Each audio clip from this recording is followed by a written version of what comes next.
살아계시는 주 하나님, 저에게 성경을 배울 수 있도록 귀한 시간 주신 것을 감사합니다. 주님의 성령으로 저희의 어리석고 우둔한 마음을 일깨워 주시고 붙잡아 주시고 인생을 향하신 하나님의 선하신 뜻을 바르고 분명하게 깨달아 알 수 있도록 도와주시기를 원합니다.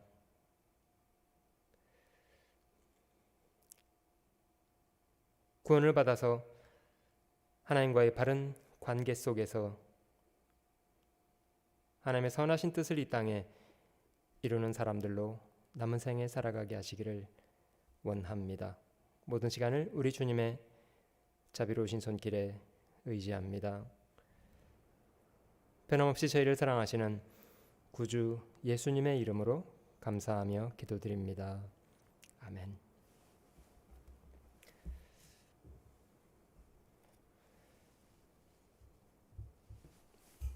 눈이 왔습니다.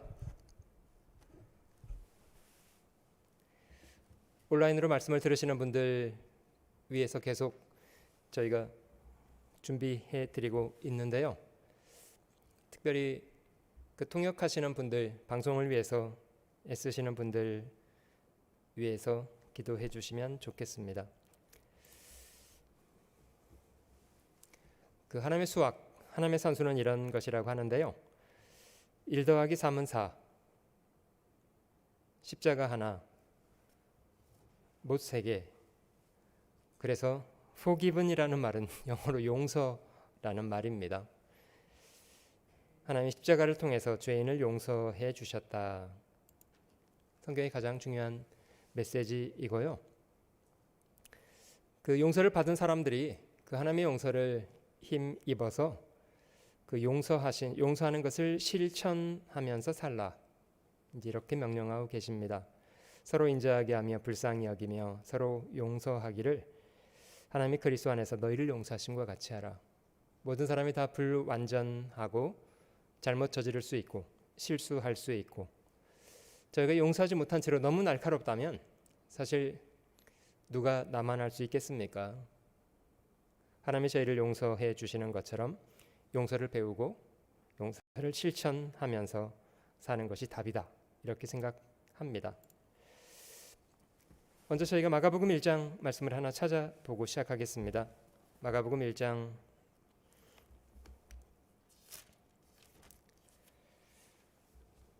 14절, 15절 신약성경 마가복음 1장 14절과 15절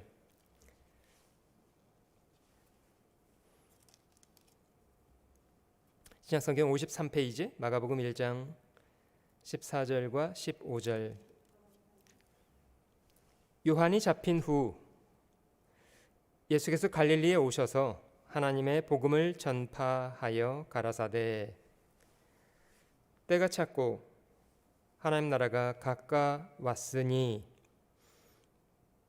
회개하고 복음을 믿으라 하시더라.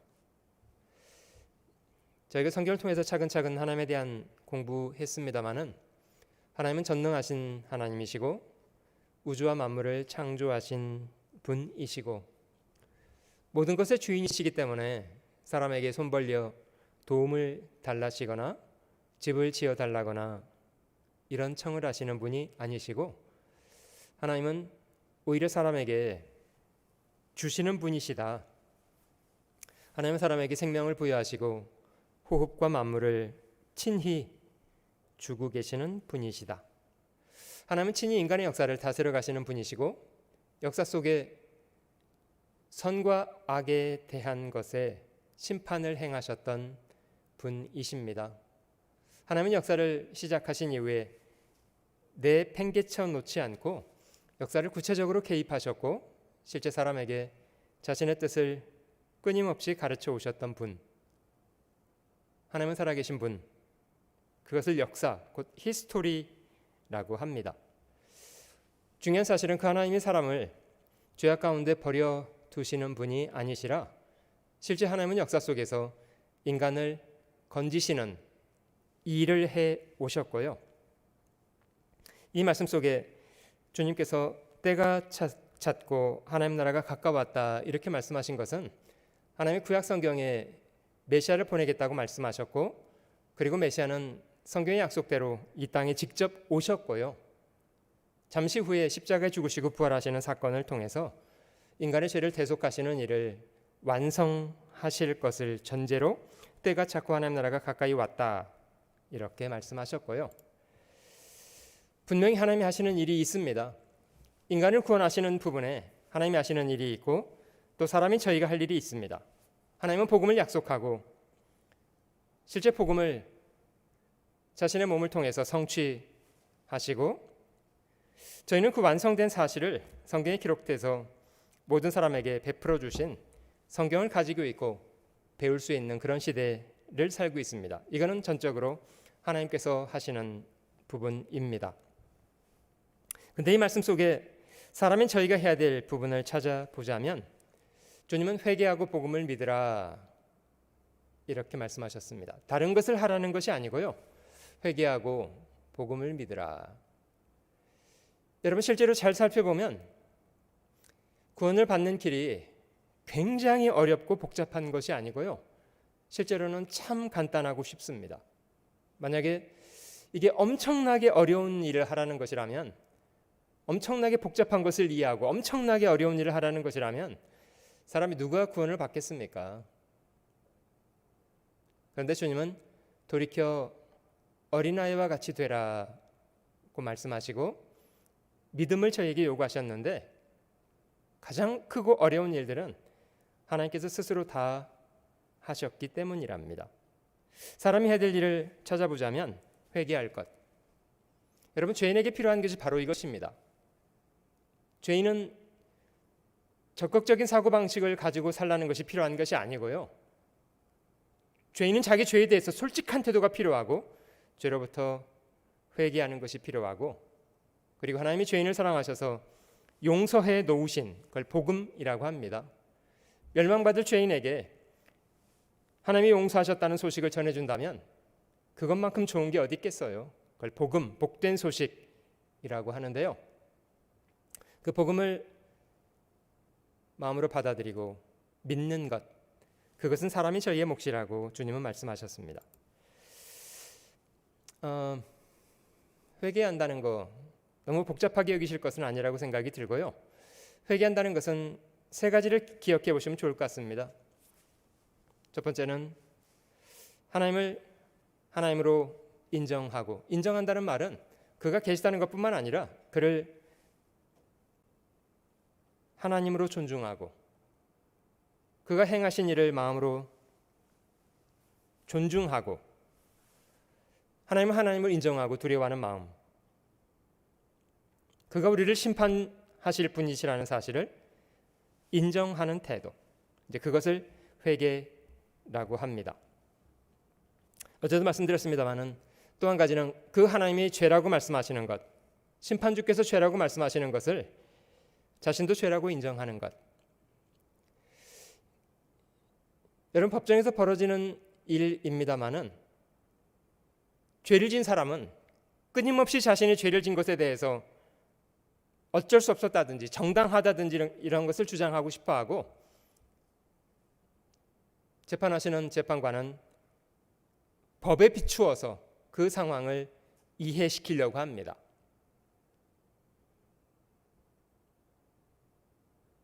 사실 무엇을 기준 삼을 것인가가 중요합니다. 우리를 심판하실 분이 하나님이시라는 걸 기억하고 그 하나님께서 죄라고 말씀하시는 것을 저희도 죄라고 인정하는 태도, 이런 걸 회개라고 합니다. 여러분, 실제로 사람이 잘못으로부터 돌아서게 되는 출발점은 그것을 죄로 인정하면서부터 잘못으로부터 돌아섭니다. 대부분 사람들은 죄를 회개하고 싶어 하기보다는 핑계하고 싶어 합니다. 그때 상황이 어떻습니다라든지, 나만 그랬습니까? 우리는 다 그렇게 하고 있는데요? 라든지 이런 핑계를 가지고 죄에 대해서는 외면하고 싶어 하고요, 그걸 고치려고 하지는 않습니다.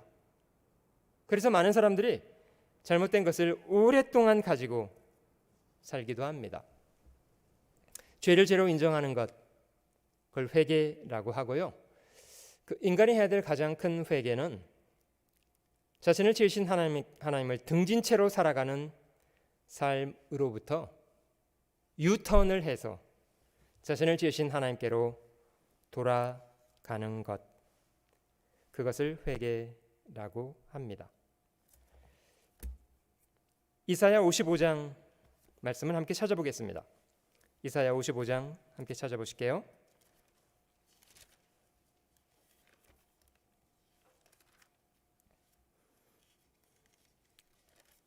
구약성경 이사야 55장 7절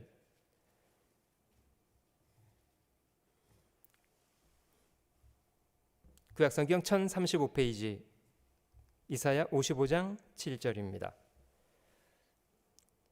악인은 그 길을, 불의한 자는 그 생각을 버리고 여호와께로 돌아오라.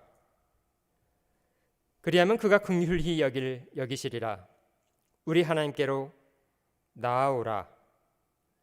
그가 널리 용서하시리라. 이 말씀 속에 성경이 악인과 불의한 사람이라고 말씀하는 사람들은 자기 생각을 고집하고 자기 길을 고집하고 살아가는 사람들을 말합니다. 하나님보다 자기를 더 뛰어난 것으로 생각하고 살아가는 사람들. 악인은 그 길을, 불의한 자는 그 생각을 버린 채로 버리고 여호와께로 돌아오라. 여러분, 하나님은 우주를 창조하신 분이시고 이 우주 안에 있는 모든 것을 다 지으신 분입니다.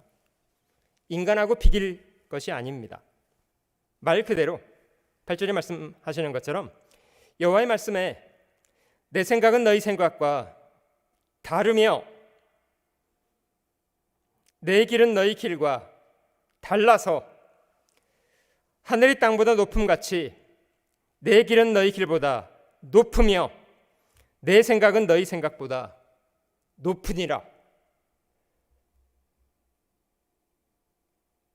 하나님은 저희가 살아가는 이 우주와 모든 것을 지으신 분이고 우리 자신을 지으신 분입니다.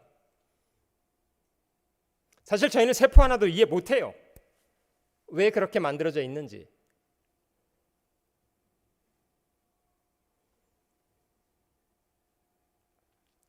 근데 사람이 짤막한 자기 생각을 주장하고 자기 경험을 과장하고 마치 자기 길과 생각이 훨씬 뛰어난 것처럼 여기고 산다면 그것은 교만이고 그런 삶을 고집하는 것을 성경은 악인이라고, 불의한 사람이라고 말씀하십니다. 사람에게 필요한 것은 자신의 한계를 인정하고 하나님께로 돌아가는 것. 시편 107편도 하나 더 찾아보겠습니다. 시편 107편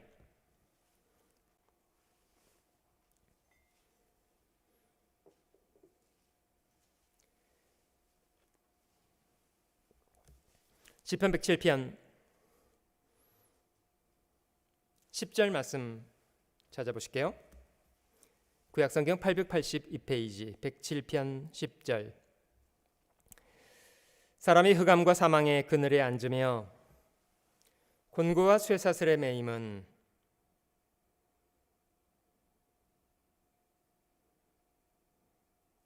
하나님 말씀을 거역하며 지존자의 뜻을 멸시함이라.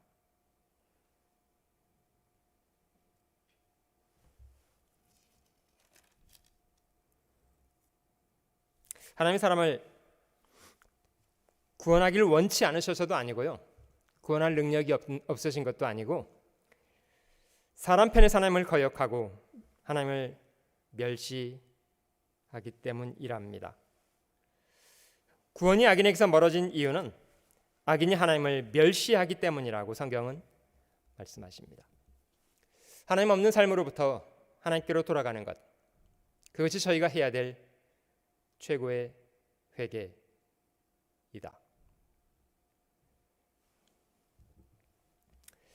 여러분, 회개가 왜 중요한지를 제가 좀 설명드려보고 싶은데요. 1939년부터 45년 6년이라는 기간 동안 세계 2차 대전이 있었습니다. 약 6천만 가량이 이 전쟁을 통해서 목숨을 잃었다고 합니다. 이 전쟁을 일으켰던 나라는 유럽에서는 독일이라는 나라고요. 그리고 아시아에서는 일본이라는 나라였습니다. 결국 전쟁은 연합군의 승리로 끝나서 독일과 일본은 패망했고요. 그런데 전쟁이 끝나고 나서 시간이 많이 지났습니다마는 독일은 유럽의 다른 나라들과 다시 친근한 이웃으로 역할을 하게 되었습니다마는 안타깝게도 아시아에 있는 일본이라는 나라는 주변 국가와 융화하는 것을 실패하고 있습니다. 사실 그는 어떤 이유인가 좀 살펴보는 것이 필요할 것 같은데요. 독일은 전쟁 이후 자신들이 저질렀던 과오에 대해서 솔직하게 인정하고 그리고 책임을 지려고 노력을 많이 했습니다. 결과적으로 독일에 있는 독일 주변 나라들은 독일이라는 나라를 비록 과거에 그런 과오를 저질렀던 나라였지만 다시 이웃으로 받아줄 수 있었답니다. 안타깝지만 한국 옆에 있는 일본이라는 나라는요, 자신의 과거 과오들에 대해서 최소한 인정하지 않고요, 꾸준히 역사를 왜곡하고요, 자신이 저질렀던 과오에 대해서 책임지겠다는 태도 없이 무책임하게 왜곡하고자 하는 그런 노력을 반복하고 있습니다. 그런 이유 때문에 한국 사람들은 일본이라는 나라에 대해서 분노를 가지고 있는 거잖아요. 그 중에 한 가지가 위안부 문제 이런 거라고 생각되는데요. 그 1970년대 있었던 사건인데요. 전쟁 끝나고 나서 25년이 지난 이후 있었던 사건이라고 합니다. 사진에 보시는 사람은 빌리 브란트라고 하는 당시 이제 서독의 총리를 지냈던 사람이고 25년 만에 서독 총리의 신분으로서는 처음 폴란드를 방문했답니다. 사실 이 독일은 2차 대전 당시 유대인들을 600만 살해했던 그런 나라였고, 그리고 폴란드 사람들이 너그러운 사람이기 때문에 유태인들이 많이 그 나라에 피신해서 살았다고 하는데요. 독일이 폴란드를 침공하면서 유태인들만 살해했던 것은 아니고요. 거의 유태인을 죽인 숫자만큼 600만 이상 되는 폴란드 민간인들 그리고 군인들을 살해했다고 합니다. 아마 그 당시 폴란드 인구의 5분의 1 정도는 2차 대전 당시 사망한 것으로 통계는 내고 있습니다. 여러분, 그런 과거가 있으니 폴란드 사람들이 독일을 원수 취급하지 않았겠습니까?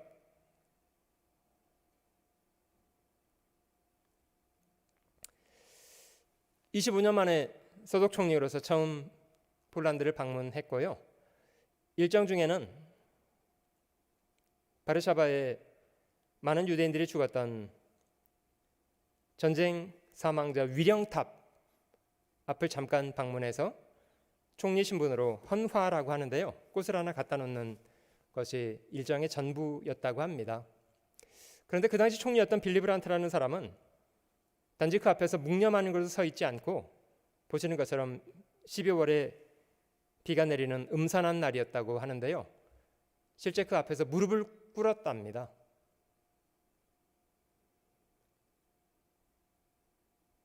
이게 정치적인 제스처만 아니고요, 실제 중심에서 우러나는 사죄를 했답니다. 나중에 기자들이 질문하기를, 총리께서는 왜 일정이 없었던 무릎을 꿇는 일을 하셨는지요? 총리는 그런 말을 했답니다. 말로 표현할 수 없는 송구스러움을 표현하고 싶어서 그렇게 했다. 사죄드린다. 이런 총리의 진심이 폴란드 사람들에게 전달되어서요. 사실 폴란드가 다시 독일을 향해서 마음을 열 수 있게 되었고 다시 이웃으로 화합할 수가 있었다고 합니다. 참 용기 있는 행동을 했다 이렇게 생각되는데요. 독일은 그 이후 역대 총리나 대통령들마다 비록 자신들이 직접 저지른 일은 아니지만 독일이 저지른 일인 이상 책임을 져야 한다. 이런 태도 가지고 있었고 이런 자신의 과오로부터 분명히 돌이키는 태도로 인해서 유럽에 있는 다른 나라들은 독일을 이웃으로 다시 받아줄 수가 있었답니다. 왜냐고요? 이미 독일 사람들의 마음속에 전쟁이 끝났기 때문입니다. 여러분, 일본 사람들이 왜 역사를 날조하고 왜곡하고자 하는지 아세요 혹시? 과거 그들의 죄가 끝난 것이 아니고요. 지금도 진행 중이기 때문입니다. 그들은 얼마든지 다시 과거의 영화를 되찾겠다는 야욕을 가지고 있기 때문에 그걸 포기하지 않았기 때문에요. 역사를 왜곡하고 책임지지 않고 여러분 제가 중요한 걸 질문 드려보겠습니다. 용서는 어떤 사람이 받게 되는 것 같습니까? 용서는 어떤 사람에게 의미가 있는 것 같습니까?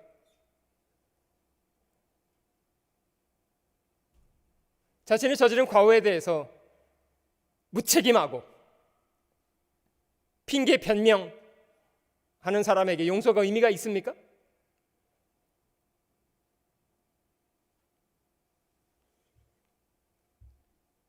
여러분, 왜 저희가 죄인이라는 것을 깨닫는 것이 그만큼 중요한가요? 하나님이 용서를 안 하시겠다는 뜻이 아닙니다. 이미 역사 속에 하나님은 인간을 다 용서해 놓고 기다리고 계세요. 근데 인간 편에서 솔직하지 않고요. 자기가 하나님 앞에 심판받지 않을 사람인 것처럼 건방지고요. 제일 중요한 것은 자신의 그릇된 삶에 대해서 포기하지 않겠다고 생각하기 때문에.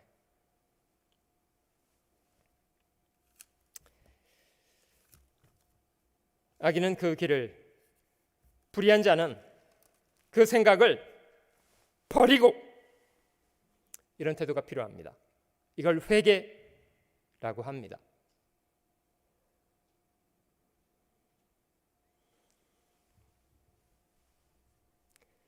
사람이 하나님 앞에 중심으로 회개하면 하나님도 그 사람을 돕기 시작합니다.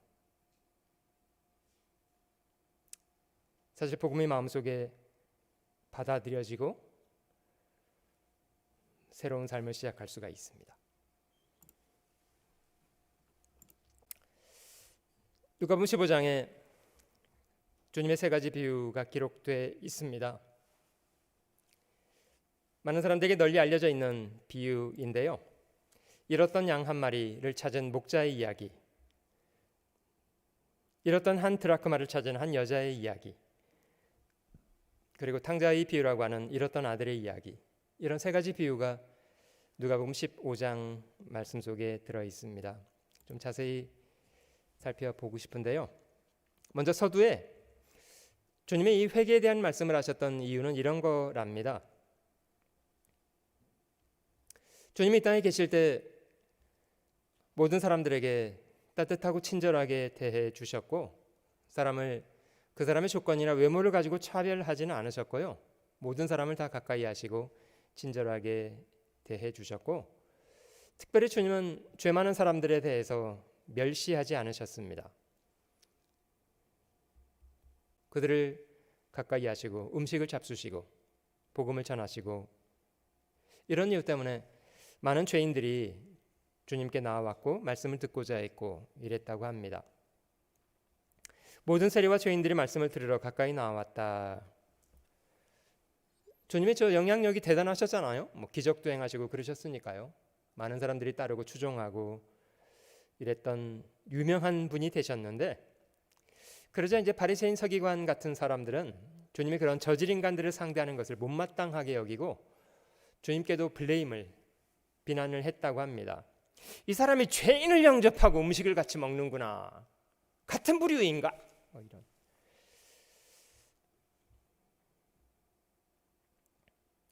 저희가 지난 시간에도 그 바리새인의 기도를 배웠습니다마는, 그 바리새인은 세리가 성전에 올라온 거 환영하지 않았고요. 대단히 못마땅하게 여겼습니다. 터부시하고 죄인 취급하고.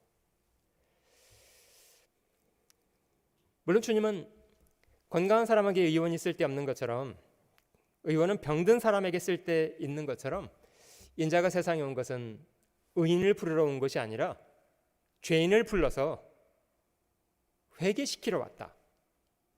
주님이 자신이 이 땅에 오신 목적을 그렇게 말씀하셨습니다. 자, 이런 배경하에서 주님이 세 가지 비유를 하셨는데요. 들어보세요. 어떤 사람이 양 100마리를 가지고 들에 나갔답니다. 돌아오는 길에 수를 세봤더니 하나가 부족했습니다. 중간에 어떤 일이 생긴 거냐면요, 양을 한 마리 잃어버린 거죠.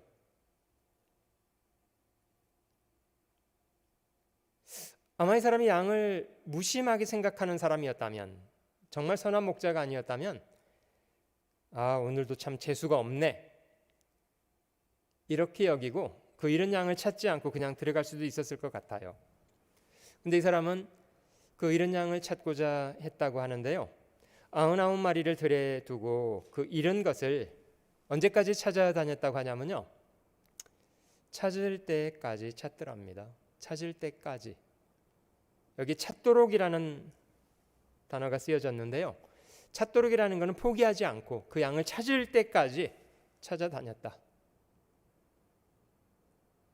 아마 그림에서 보는 것처럼 험한 험산 출령, 이 거친 곳을 마다하지 않고 돌아다녀서 결국 잃은 양을 찾았다.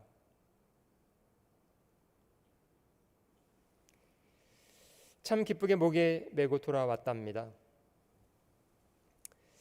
여러분, 이 사람은 양 100마리를 가지고 있었던 사람이고요. 둘로 나눠보자면 잃었다가 찾은 한 마리 양이 있고 잃지 않았던 99마리 양이 있습니다. 그러면 이 둘 중에 한쪽은 한 마리, 한쪽은 99마리입니다. 어느 쪽이 양치기에게 큰 기쁨을 주었다고 합니까? 잃지 않았던 99마리입니까? 비록 잃었었지만 찾게 된 한 마리입니까? 여러분들은 양을 안 쳐봤기 때문에 그 이해를 못 하시는군요. 저는 이 비유를 읽을 때마다 참 예수님은 절묘하시다, 참 절묘하시다. 여러분, 저희가 직접 양을 안 쳐봤어도요 10분 이해할 수 있습니다. 비록 잃었었지만 그 잃은 것을 다시 찾게 되었다면 잃지 않은 99마리보다 훨씬 큰 기쁨을 양치기에게 줍니다. 주님이 그런 상황을 말씀하시고 그걸 어디에 빗댔냐면요, 보세요. 내가 너에게 이르노니 이와 같이 죄인 하나가 회개하면 하늘에서는 회개할 것 없는 의인 99을 인하여 기뻐하는 것보다 더하리라.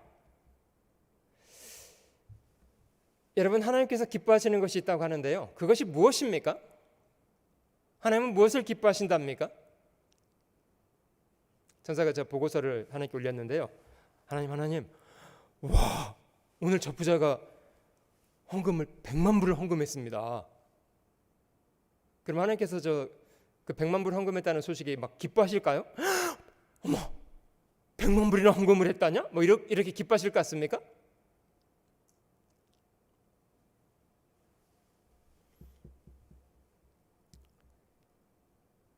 여러분, 저 인간이 설령 100만 불을 헌금했다고 할지라도요, 그게 원래 다 하나님의 거였고요, 하나님의 소유는 무한대이기 때문에요. 무한대에 100만 불을 더해봤자 차이가 하나도 없어요. 하나님이 그런 것으로 놀라거나 기뻐하지 않으신답니다. 근데 하나님이 이건 기뻐하신대요. 죄인 한 사람이 회개하면 그거는 그렇게 기뻐하신대요. 죄인 한 사람이 회개하면 그걸 그렇게 기뻐한답니다. 여러분, 저희가 간혹 듣게 되는 얘기입니다만은 학원 갔다 오겠다고 어린 딸아이가 집 나갔다가 돌아오질 않더래요. 갈 만한 데를 다 뒤져봤는데 어디 있는가를 모르겠대요. 근데 시간은 흘러서 하루가 지나고 이틀이 지나고 일주일이 지났는데도 딸아이의 행방은 도저히 알 방법이 없습니다. 그러면 부모의 마음은 어떻게 되나요? 시간이 지나 한 달이 지났습니다. 한 달 동안 찾으려고 노력을 무지 하겠죠. 그러면 그 정도 찾았으면 아유, 내가 한 달이나 찾았는데 더 이상은 못하겠다 하고 포기합니까?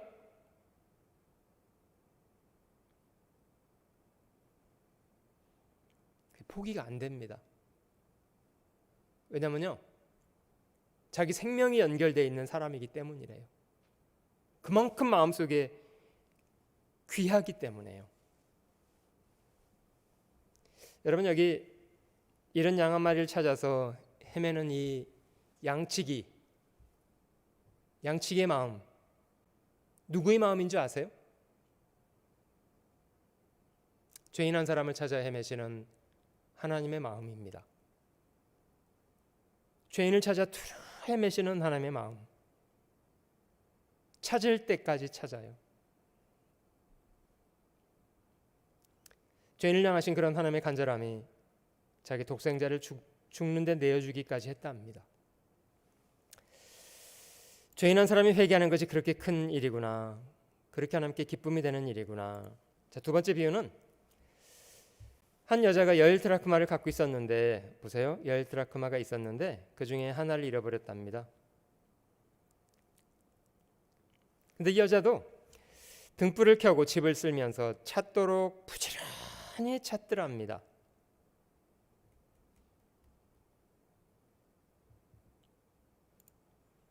실제로 이 드라크마라는 돈이 한 100불 정도, 지금 우리 돈 가치로 100불, 한 사람의 일당, 데나리온, 드라크마 같은 가치를 갖고 있는 돈인데요.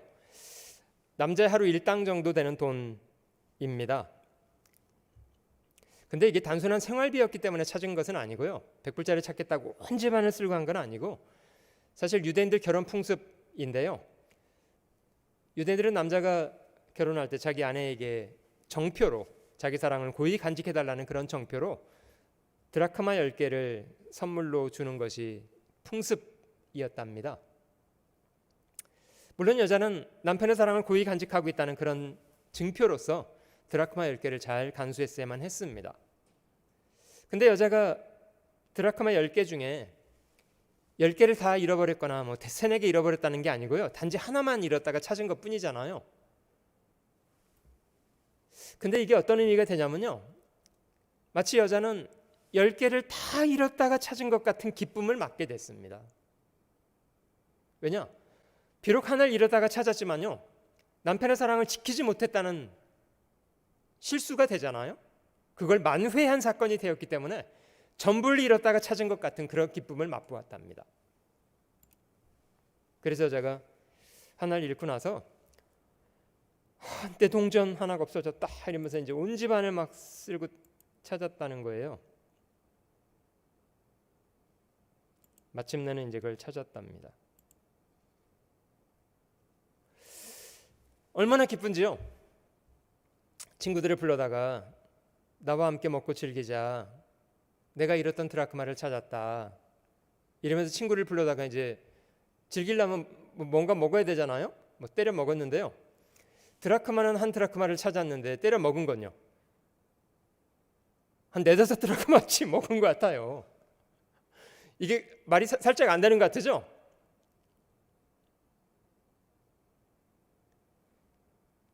사랑의 정표 동전이었기 때문에 그만큼 소중했는데 주님은 이런 비유를 말씀하시면서 또 절묘하게도 죄인 하나가 회개하면 하나님의 사자들 앞에 기쁨이 되느니라. 죄인 한 사람이 회개한다는 거, 그게 그렇게 기쁨이 된답니다. 죄인 한 사람이 회개하는 것, 하나님께 기쁨이 되느니라. 사실 먼저 구원받은 사람들은 하나님이 그걸 기뻐하시는 거 알기 때문에요, 이뤄진 사람들에게 복음을 전해주려고 노력합니다. 그것이 이뤄진 이웃을 살리는 길일 뿐만 아니라 하나님이 기뻐하시는 일이라는 걸 확신하기 때문에요. 참 소중한 일이라고 생각합니다. 여기는 켄터키 수양관이고요.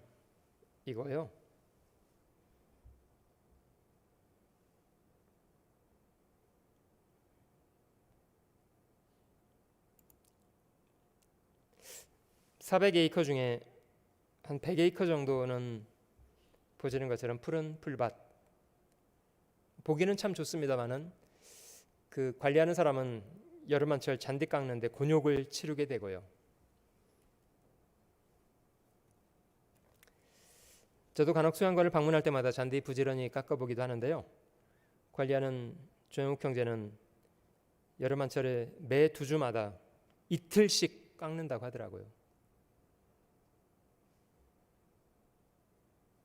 제가 여름에 있어 보니까요, 이 풀이 자라는 소리가 막 들리는 것 같아요. 쑥쑥 이러면서 막 올라오는 것 같아요.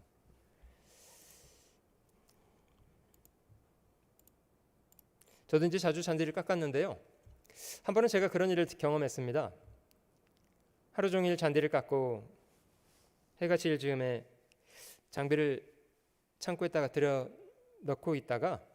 들여놓다가 제가 주머니에 손을 넣었는데 자동차 키가 없더라고요. 기억이 분명하거든요. 선글라스가 필요했기 때문에 자동차 키를 열고 선글라스를 꺼내고 쓰고 닫고 주머니 넣은 것까지 기억나거든요. 근데 없더라고요. 그 넓은 잔디밭에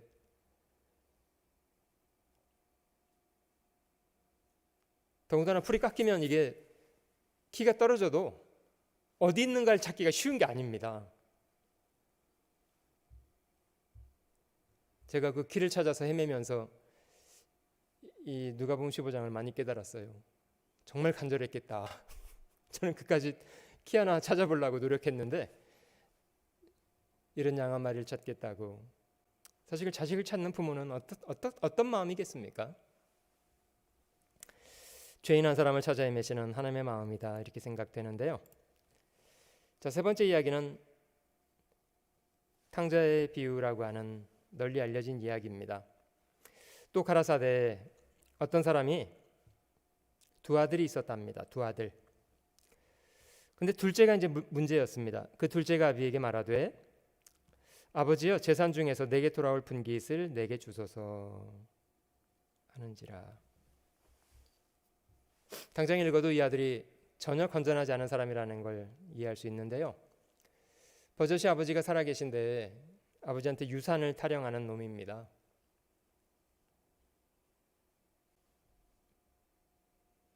여러분, 살아있는 아버지한테 유산을 달라는 건 무슨 뜻입니까?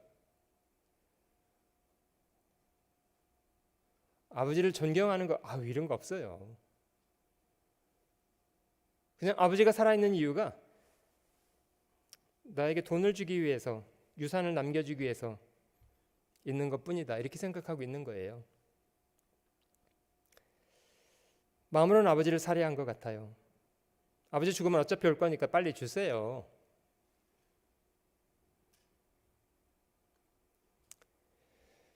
여러분들의 자식이 만약에 이런 비슷한 생각을 가지고 여러분들에게 오걸랑 못 주겠다고 하지 말고요, 빨리 줘버려요. 왠 줄 아세요? 그거 빨리 안 주면 잘못하면 칼을 맞을 수도 있기 때문에.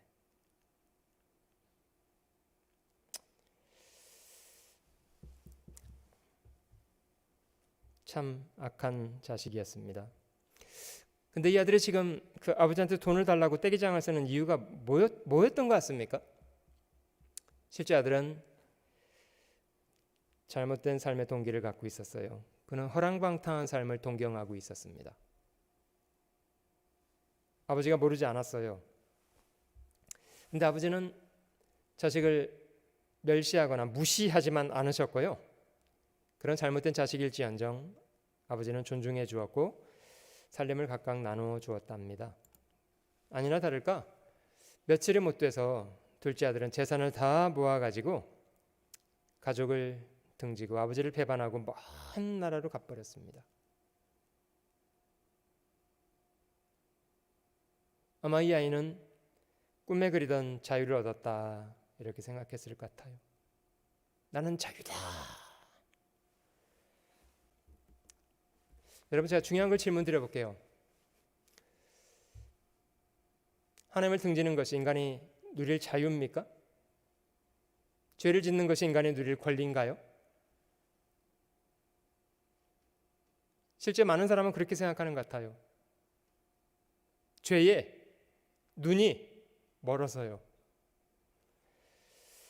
허랑방탕하게 살았습니다. 이 허랑방탕하게 살았다는 말은요, 그냥 죄 속에 살았다는 거예요. 마시고 취하고 노름하고. 나중에 동생이 돌아왔을 때 형은 못 견뎌했습니다. 아버지 살림을 창기와 함께 먹어버린 놈이 돌아왔는데 비난받아 마땅한 삶을 산 거예요. 아버지 자산을 다 허비해버렸습니다. 헛된 것에 탕진했어요. 다 없이 한 후 그 나라에 크게 흉년이 들어 저가 비로소 궁핍한지라. 여러분, 이 아이가 언제 정신 차리냐면요, 펑펑 돈 쓸 때는 정신 절대 못 차리고요, 빈궁해지면, 고생을 많이 해보면 제정신이 좀 돌아와요.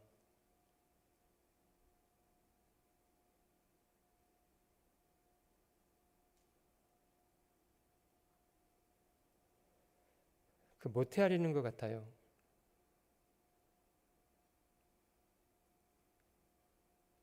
부모들이 엄마 아빠 없을 때는 저 굶을 때도 많았다, 먹을 거 없어서 굶을 때도 많았다. 그 경험 못 해본 아들은 뭐라냐면요, 라면 끓여 먹지 뭐했어? 그것도 있어야 먹죠. 있어야. 다 없이 한 후 그 나라에 크게 흉년이 들어 저가 비로소 궁핍한지라. 저 잡이라고 잡았는데 돼지치는 일을 했답니다. 돼지 먹는 쥐염 열매를 가지고 배를 채우려고 해봐도 그것조차도 없더래요. 아마 고생을 많이 했던 것 같아요. 여러분, 그런데 고생을 이렇게 많이 해보니까 이 아이가 제정신이 돌아오더래요. 이게 참 기적입니다. 아버지한테 허랑방탕한 삶을 동경해서 재산을 청구할 때는 사실 이 아이는 아무것도 보지 못하는 소경이었습니다. 오직 자기의 욕망에 눈이 멀어서 자기가 지금 무슨 짓을 하고 있는지도 모르는. 근데 이런 고생을 많이 해보니까 자기가 무슨 짓을 했었는지가 돌아봐지고 아버지도 생각나고 그렇게 되더래요. 저가 돼지 먹는 쥐염 열매로 배를 채우고자 하되 주는 자가 없었다. 이 구절에 참 의미가 있더라고요. 이에 스스로 돌이켜 스스로 자기를 돌아보게 되었어요.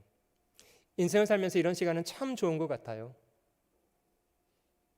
고생을 많이 해보고 자신을 돌아보는 시간.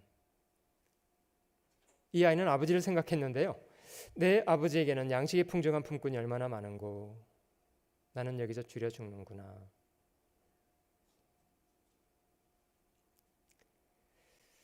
대부분의 사람들이 하나님을 찾는 동기는 모든 일이 잘 되고 형통할 때라기보다는요, 사실 많은 어려움을 겪고 있을 때, 그런 과정 속에 마음이 조금씩 낮아져서 겸손을 배우고 마음이 하나님께로 돌이킬 수 있게 됩니다. 이에 스스로 돌이켜 내 아버지에게는 양식의 풍성한 품꾼이 많은데 나는 여기서 줄여 죽는구나. 여러분, 근데 이 아이가 쉽게 돌아갈 수 있는 게 아니에요. 왜냐면요, 정신을 차리고 보니까요, 자기가 아버지께 저질러 놓은 일이 너무 심한 일을 저질러 놓은 거예요. 솔직히 자기는 아버지를 칼로 찌르지 않은 것뿐이지 마음으로는 아버지를 살해하고 온 거잖아요. 다시 오지 않을 것처럼 먼 나라까지 온 거잖아요. 그러나 아버지께 돌아간다는 게요, 얼마나 부끄럽고 송구스러운 일입니까? 아마 마음의 씨름을 많이 했을 것 같아요. 나는 못 돌아가. 내가 무슨 낯으로 아버지를 봐. 난 안 돼. 못 돌아가. 그러자니 죽을 지경이고요. 방법은 돌아가는 것뿐이고 돌아가자니 너무 부끄럽고. 그래서 한 가지 아이디어가 생겼습니다. 그러면 차라리 내가 아들로는 못 돌아가겠고 그냥 품꾼 하나를 써달라고 해야 되겠다. 그래, 가서 아버지한테 품꾼으로 써달라고 해봐야 되겠다. 그 생각이 용기가 나서 일어나서 아버지께 갔답니다. 이에 일어나서 아버지께 돌아가니라. 여러분, 먼 나라로 갔으니 돌아가는 것도 시간 많이 걸렸을 것 같아요. 여러분, 이 아이가 집으로 돌아갈 때요, 마음 상태가 어땠을까 한번 생각을 좀 해보세요.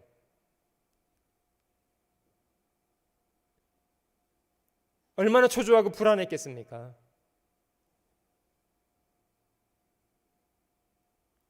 아버지가 날 못 받아준다고 하면 어떻게 하지?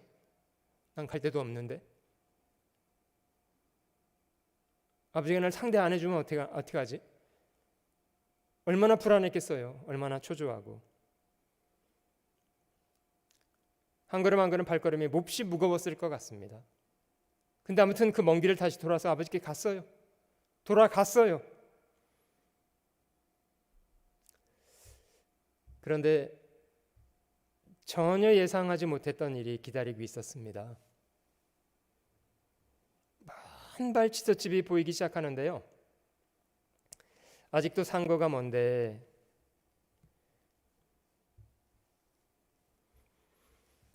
아버지가 저를 보고 있었답니다.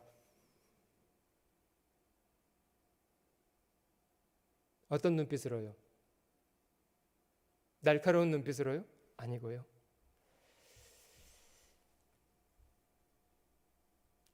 아버지가 여기 영어 성경에는 He had compassion, 몹시 불쌍히 여겼다, 측은하게 여겨줬답니다. 여러분, 아버지는 언제부터 그쪽을 쳐다보고 있었을까요?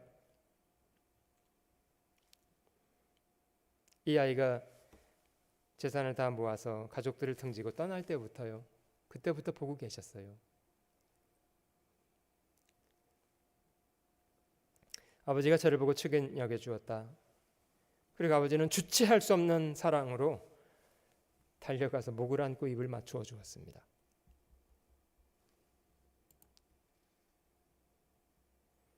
목을 안아주고 입을 맞추었습니다. 자식이 너무 송구해서요, 아버지, 저는 하늘과 아버지께 죄를 지은 놈입니다. 이런 대접 받을 자격이 없는 사람입니다. 아버지는 아무 얘기하지 않았어요.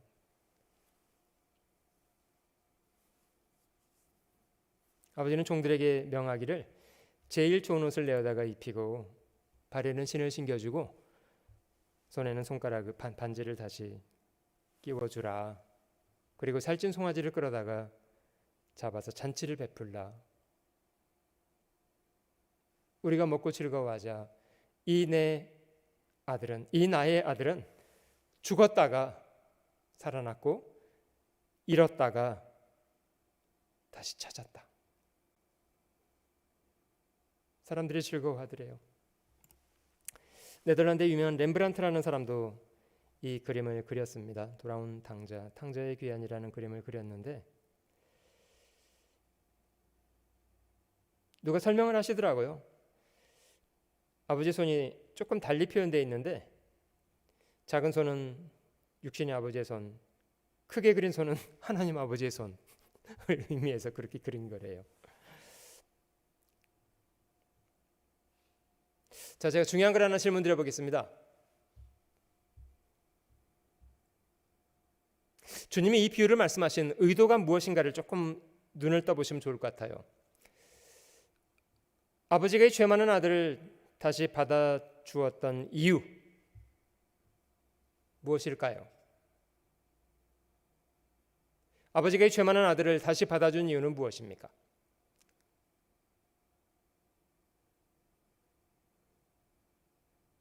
사랑하기 때문에 받아준 거 맞습니다.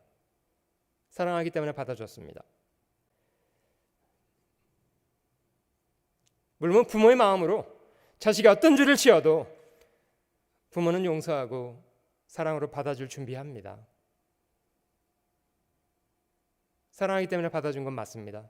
틀리다고 말씀드린 거 아니에요. 그러나 적어도 이 비유에 있어서는 주님이 이 비유를 말씀하신 의도는 조금 다릅니다. 부모로서 사랑하고 기다리고 있지만 받아줄 수 없는 경우가 있는데요. 돌아오지 않으면 다 용서하고 기다리고 있어도 돌아오지 않으면 그 용서가 무효가 됩니다.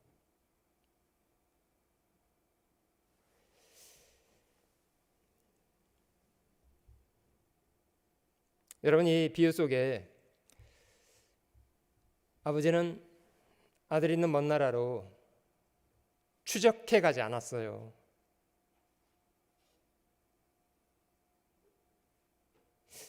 이 비슷한 예 한국 버전은 약간 다르더라고요. 한국 사람들은 극성스럽기 때문에요. 자식이 돈 달라고 하잖아요. 아버지는 절대 안 줘요. 뭐 쪼이 미친놈아 이러면서 싸워요. 그럼 자식이 어떻게 하게요? 훔쳐서 도망가요. 그래서 이제 마시고 취하고 돌리고 땡기고 막 이렇게 하고 있으면요, 또 아버지가 또 못 기다리고 또 찾아가요. 또 그래서 머리끄댕이 잡고서 야 미친놈아 이렇게 살면 되냐 이러면서 막 잡아다가 놓으면 또 도망가고 잡아다 놓으면 또 도망가고 잡아다가 놓으면 또 도망가고 문 잠가 놓으면 창문으로 넘어가고 끝이 없어요. 끝이 없어요.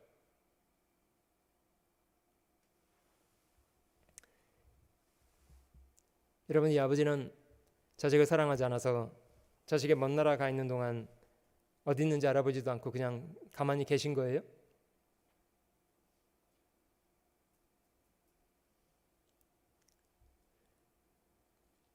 여러분, 만약에 아버지가 자신의 범죄 현장을 직접 본다면 나중에 돌아왔어도 참 부끄러울 뻔했어. 근데 아버지는 조용히 그냥 감춰주고 계십니다. 뭘 존중하고 계시는 거냐면요, 스스로 돌아오기를 기다리고 계신 거예요. 스스로 돌아오기까지. 이 아이는 스스로 돌이켰고요, 이에 일어나서 돌아간 거예요. 스스로.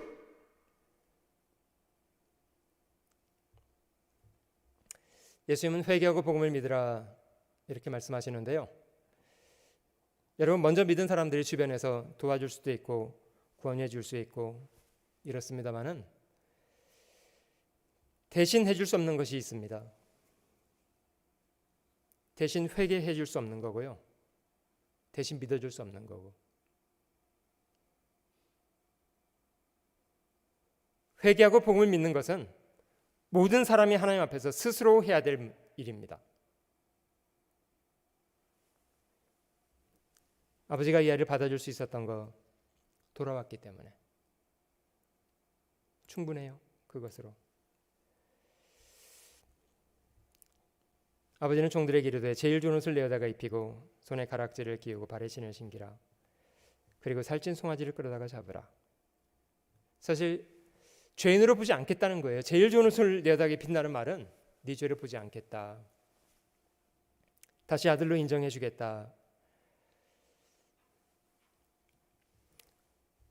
아버지와 아들이 다시 화목하기 위해서 살찐 송아지가 죽은 것처럼 하나님과 죄인이 화목되기 위해서 죄 없으신 그리스도가 대신 죽었습니다. 이 내 아들은 죽었다가 다시 살아났으며 내가 잃었다가 다시 얻었노라 하니 저희가 즐거워하더라.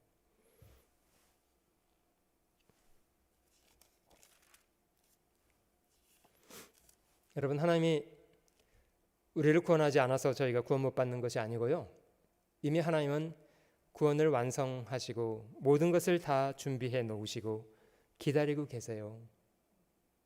사람 편에서 자신이 해야 될 일을 하지 않기 때문에 구원받지 못합니다. 회개하고 복음을 믿으라는 것,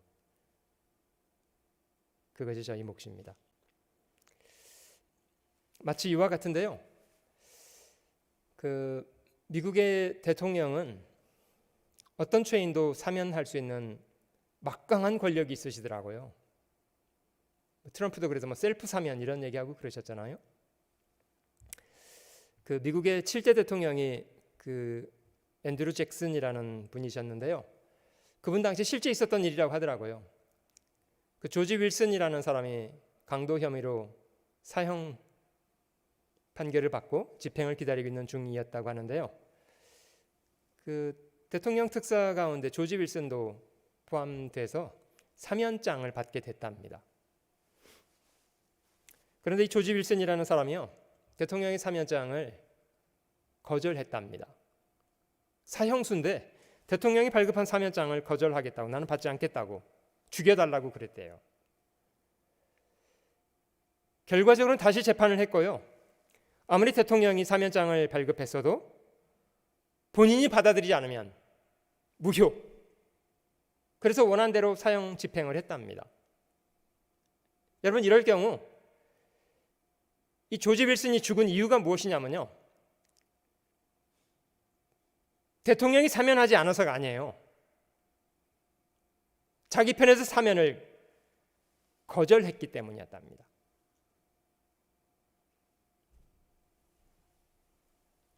회개하고 복음을 믿으라 하신 것처럼 주님은 가장 중요한 일은 하나님이 스스로 하시고 사람에게 믿을 것 요구하십니다. 이 두 아들의 이야기는 여기서 끝나지 않고 둘째 아들이 돌아왔을 때 아버지는 그 아들을 다시 맡게 된 것을 크게 기뻐했는데요, 형이 있었답니다.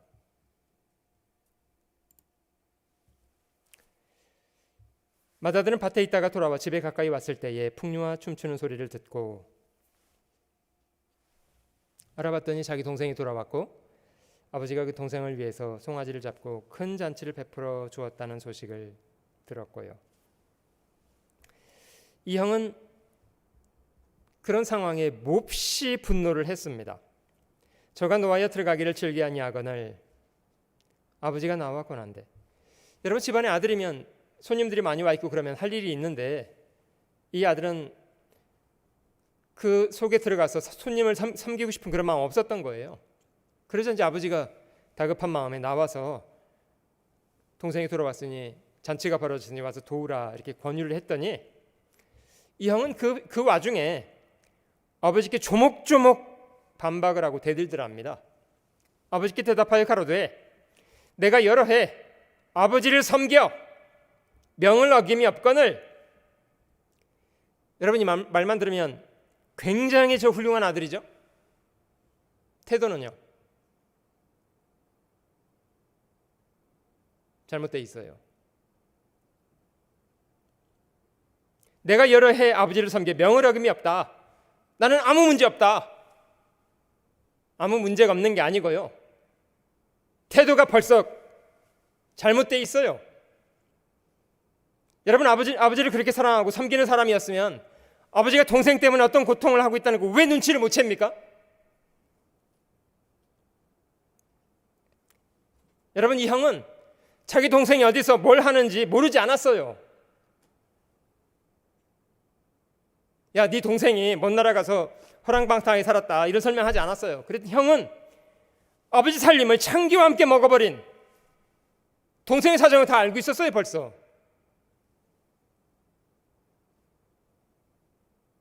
그렇게 자세히 알면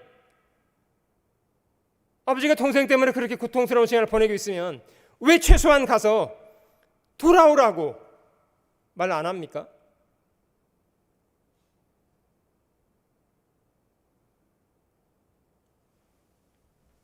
형의 본심은 동생이 돌아오지 않기를 바랬던 거예요.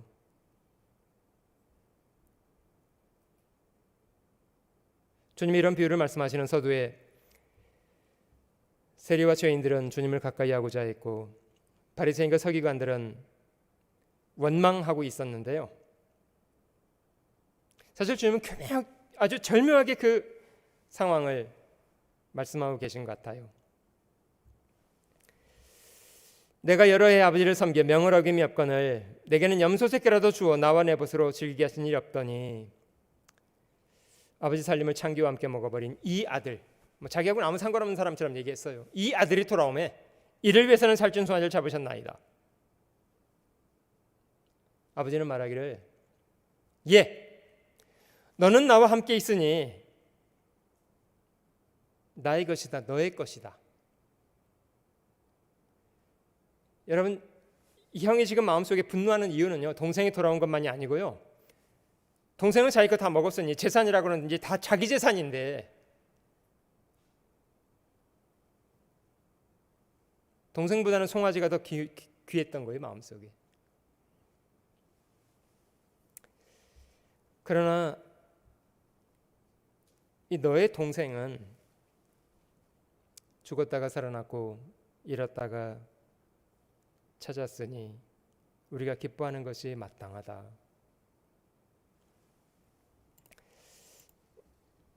여러분, 이 두 사람의 이야기는 저에게 참 많은 교훈을 던집니다. 첫째와 둘째를 놓고 비교해 볼 때요, 누가 죄를 지었었냐? 둘째죠. 첫째가 아니라 둘째인데요. 여러분, 많은 사람들이 죄에 걸려 넘어지는 것은 죄가 사람에게 던지는 얄팍한 쾌락 때문입니다. 여러분, 죄가 사람에게 주는 것은 쾌락을 줍니다. 그걸 행복이라고 말하지 않습니다. 많은 사람이 그 죄의 쾌락에 넘어집니다. 죄가 사람의 눈을 어둡게 하는 것은요, 순간의 쾌락을 던지기 때문이에요. 여러분, 그러나 죄는 그것이 진짜 얼굴이 아니고요, 죄가 사람에게 주는 최종적인 결말이라는 게 있습니다. 이 탕자는 순간적인 쾌락을 누렸을지 모르겠습니다만은 그가 재산을 다 잃어버리고는 쇠사슬에 매여 있었어요. 종노릇하고. 여러분, 많은 사람들이 죄를 인간의 권리인 것처럼 주장하고 겁없이 죄를 집니다마는 죄는 사람에게 자유를 갖다 주지 않습니다. 죄는 사람을 속박합니다. 사람이 죄 때문에 부끄러워지게 되고요, 사람의 근본 죄 때문에 영원한 멸망까지 들어가게 돼요.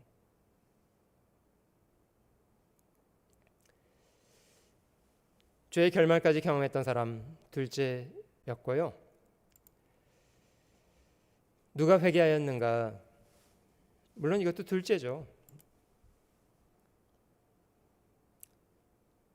자기가 그릇된 거 발견했고 스스로 돌이켜 아버지께 돌아왔고요.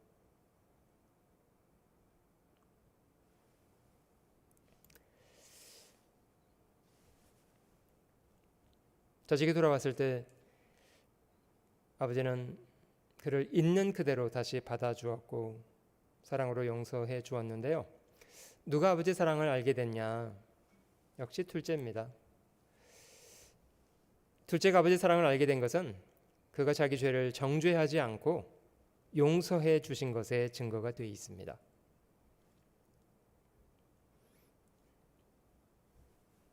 자식이 둘째가 아버지께 돌아올 때 마음속에 몹시 두려웠겠습니다마는 지난번 저희가 찾아봤던 요한일서 4장을 찾아볼게요. 요한일서 4장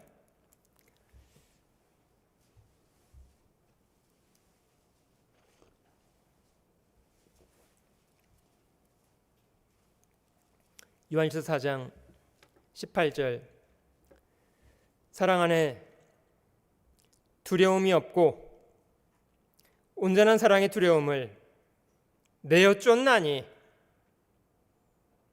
두려움에는 형벌이 있습니다. 두려워하는 자는 사랑 안에서 온전히 이루지 못하였느니라. 자식이 집에 돌아올 때는 몹시 두려웠습니다마는 아버지가 자기를 끌어안아주고 있는 그대로 받아주고 자기를 다시 아들로 회복해 주었을 때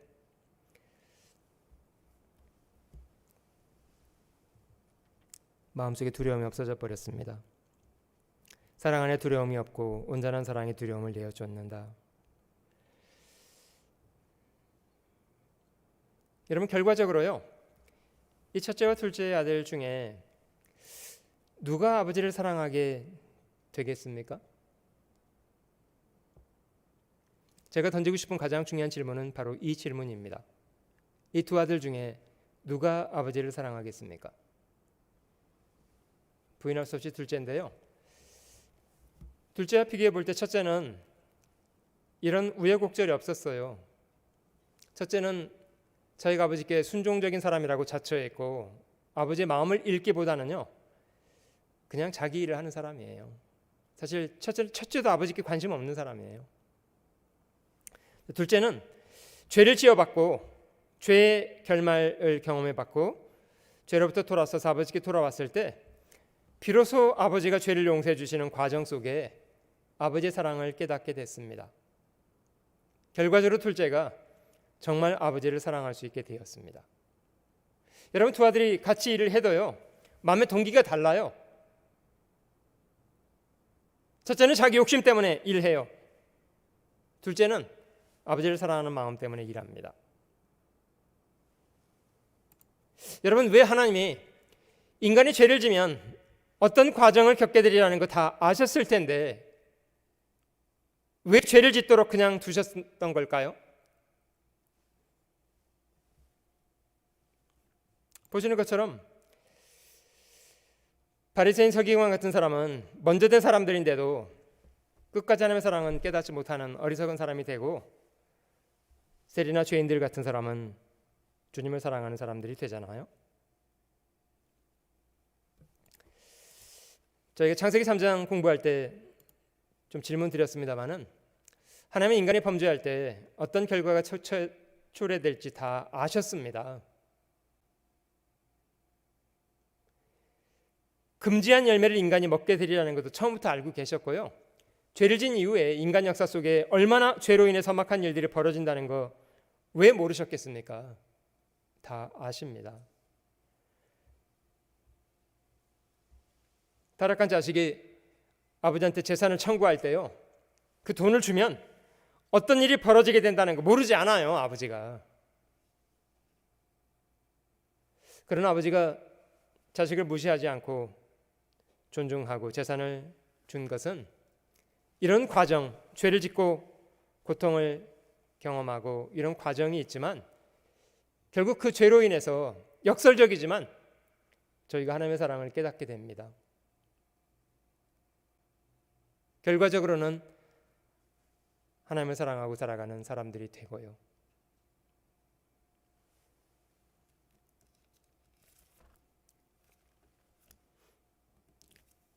신약성경 로마서 11장을 한번 찾아보겠습니다. 로마서 11장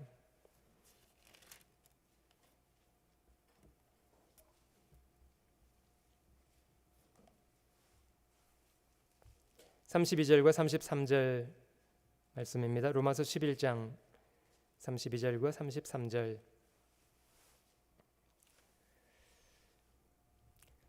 하나님이 모든 사람을 순종치 아니하는 가운데, 이 순종치 아니하는 가운데가 바로 죄 가운데라는 뜻인데요. 죄악 가운데 가두어 두심은, 우리가 다 죄의 씨로 이 땅에 태어났고 아무 사람도 예외 없이 죄를 지었고요. 모든 사람을 순종치 않은 가운데 가두어 두심은 모든 사람에게 긍휼을 베풀려 하심이로다. 깊도다 하나님의 지혜와 지식에 부유하며 그의 판단은 측량치 못할 것이며 그의 길은 찾지 못할 것이로다.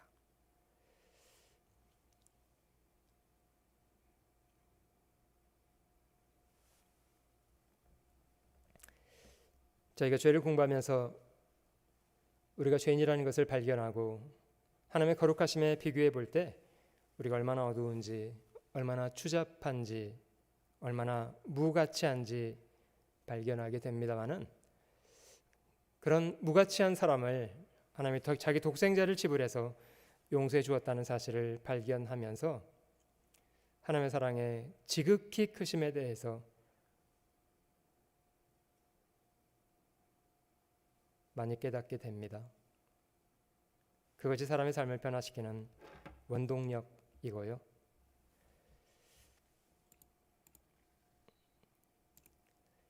세 가지 비유의 공통점, 다 잃었다가 찾았다는 것입니다.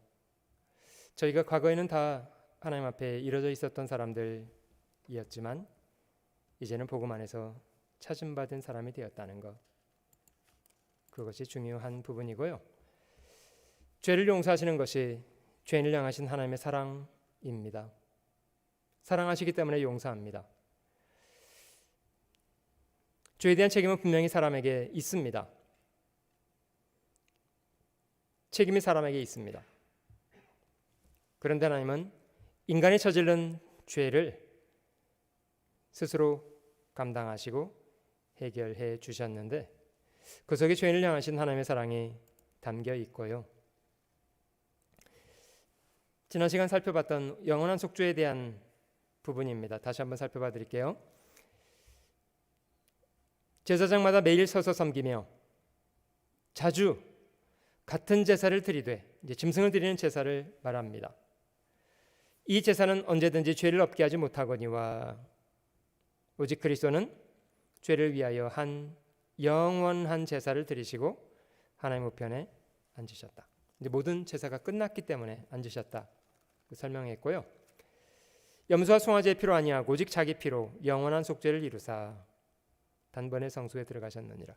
얼마나 완전한 속죄를 해 놓으셨는가를 성경은 선언합니다.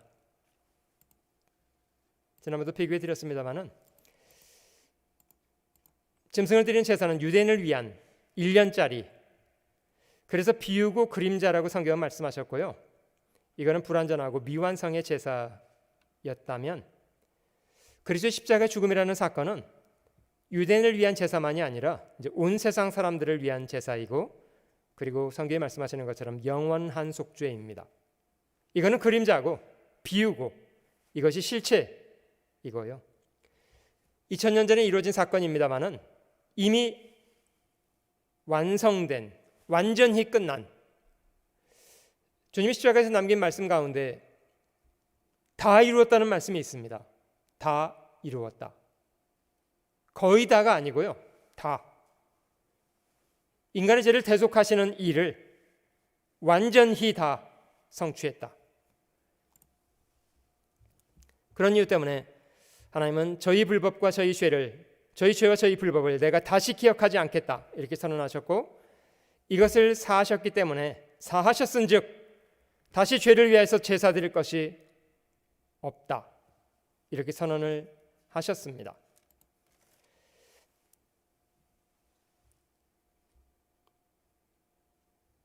하나님이 죄인을 사랑하시는 사랑, 자기 독생자를 주시기까지 하신 것에 증거되어 있고요. 이는 저를 믿는 자마다 멸망치 않고 영생을 얻게 하려 하심이니라. 실제 주님은 자기 목숨을 버려 주신 거고요.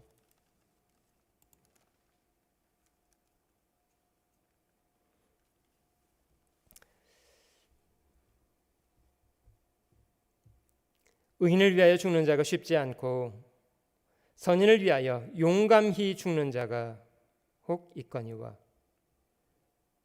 세상에서는 의인을 위해서나 높은 사람을 위해서는 기꺼이 목숨을 버리는 사람들이 있잖아요. 근데 이 구절에는 그런 의인이나 높은 사람을 위해서가 아니라 우리가 아직 죄인 되었을 때에 그리스도께서 우리를 위하여 죽으심으로 하나님께서 우리에게 대한 자기의 사랑을 확증하셨느니라. 확실한 증거. 이것이 2000년 전에 십자가라는 사건입니다. 저희가 믿을 수 있는 이유, 거짓 없으신 하나님이 약속하신 것을 그대로 성취한 것이기 때문에 저희는 믿습니다.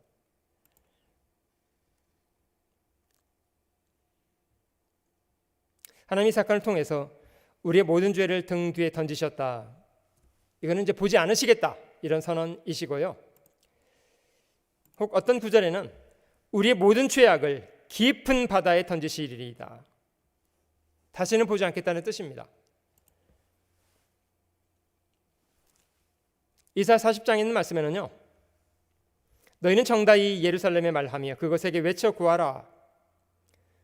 그 복역의 때가 끝났고 그 죄악의 사함을 입었느니라. 그 모든 죄를 인하여 여호와의 손에서 배나 받았느니라 할지니라. 이 배나 받았다는 말씀은 이런 뜻입니다. 만약에 자식이 지은 빚을 부모가 대신 갚아줄 수 있다면 자식은 자기가 빚진 것으로부터 자유함을 얻을 수 있을 겁니다. 만약에 부모가 100만 불을 빚졌다면, 자식이 100만 불을 빚졌다면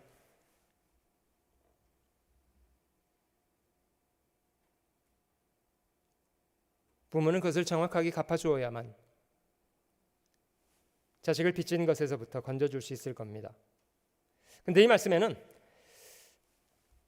그 모든 죄를 인하여 여호와의 손에서 배나 받았다. 인간의 죄를 처리하는 것에 있어서 그리스도가 흘리신 피는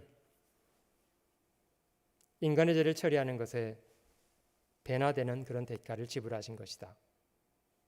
이런 뜻입니다. 이런 이유 때문에 충분히 대가를 지불하셨다. 이런 뜻이고요.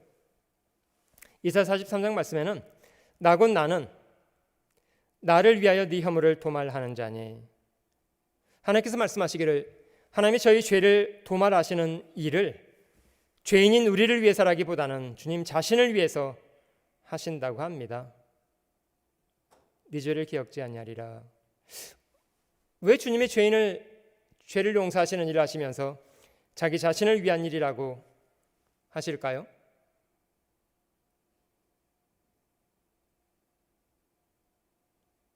물론 주님이 죄인인 우리를 불쌍히 여겨서 구원하십니다. 그런데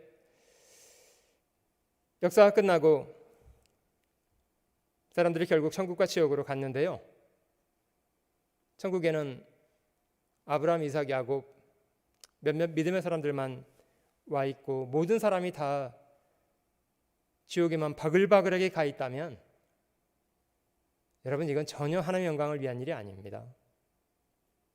사실 저희가 구원을 받는 것이 하나님의 영광을 위한 일이 되기도 합니다.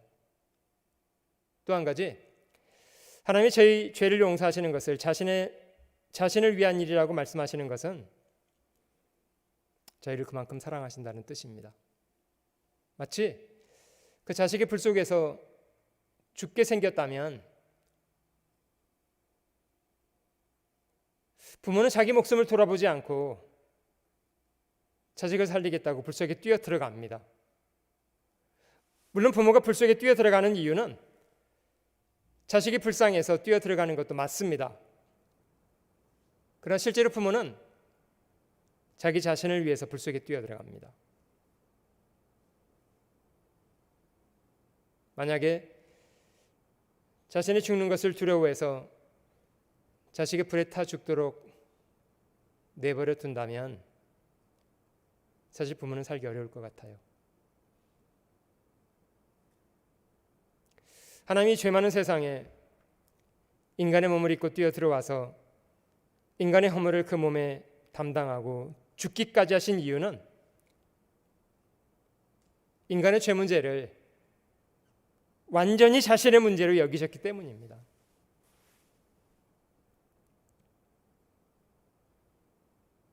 하나님은 자신을 위해 허물을 도말해 주신다고 말씀하시고 네 죄를 기억하지 않겠다고 선언하십니다. 영원한 속죄가 이루어졌기 때문에 더 이상 죄를 기억하지 않겠다 이렇게 선언하십니다.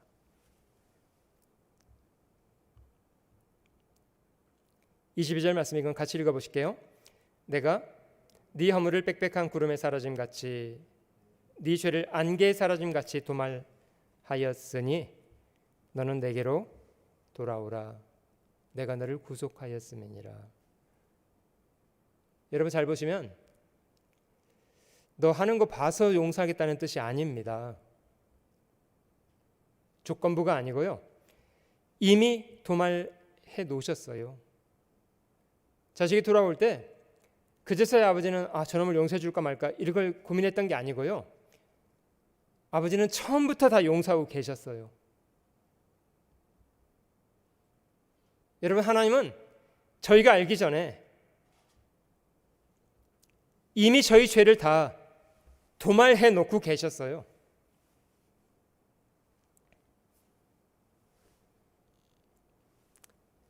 저희가 돌아서서 복음을 믿으면 즉시 나의 것이 됩니다. 모든 죄를 용서해 놓으신 하나님은 모든 사람에게 부르세요. 너는 내게 돌아오라. 내가 너를 구속하였음이니라. 도말이라는 말이 그 더러운 곳이 많이 묻어 있어도 페인트로 싹 칠해버리는 걸 말하는데요. 우리가 무수한 죄를 가지고 있어도 주님의 피값으로 다 갚아놓으셨다는 뜻입니다.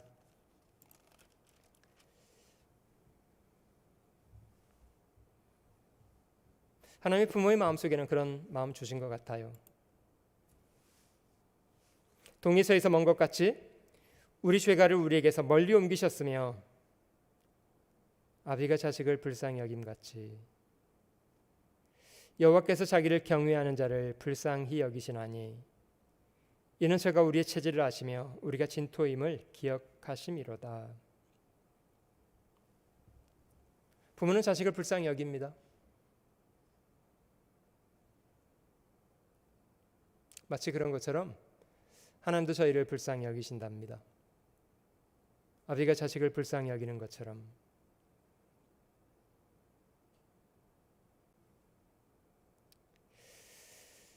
우리를 진토로 만드신 분이 하나님이시기 때문에요. 아셔요. 우리의 연약함 아시고요. 우리의 부족함 다 아시고요. 우리의 불완전한 거 다 아시고요.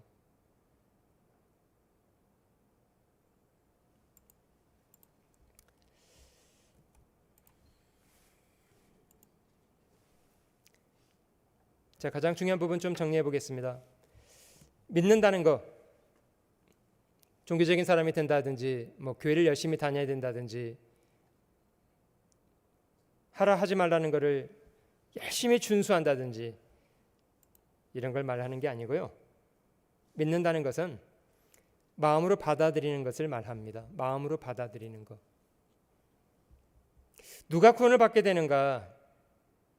마음으로 받아들이는 사람이에요. 하나님이 거저 주시는 은혜이기 때문에 이거는 즉시 믿는 사람의 것이 됩니다.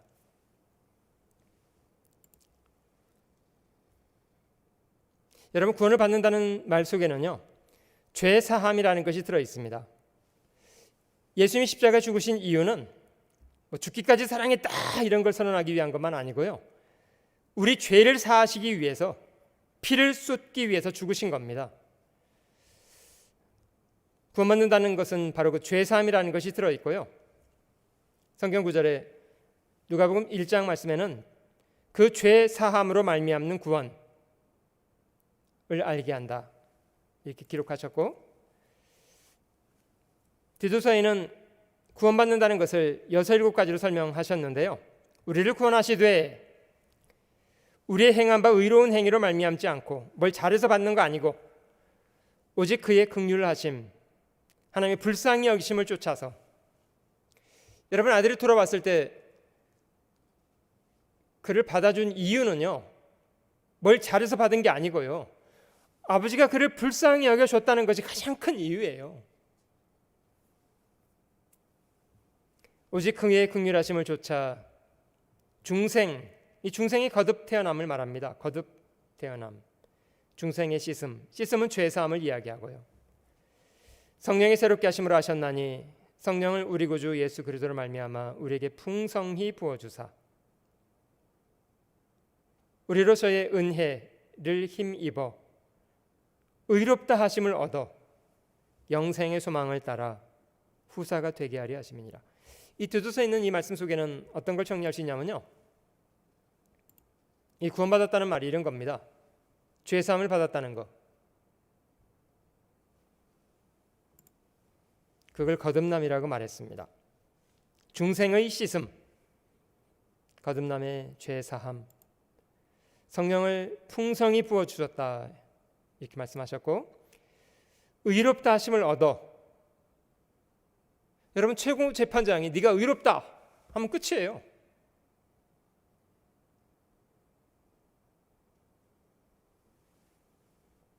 바리새인과 세리 두 사람이 기도했지만 바리새인은 그런 칭함을 못 받았잖아요.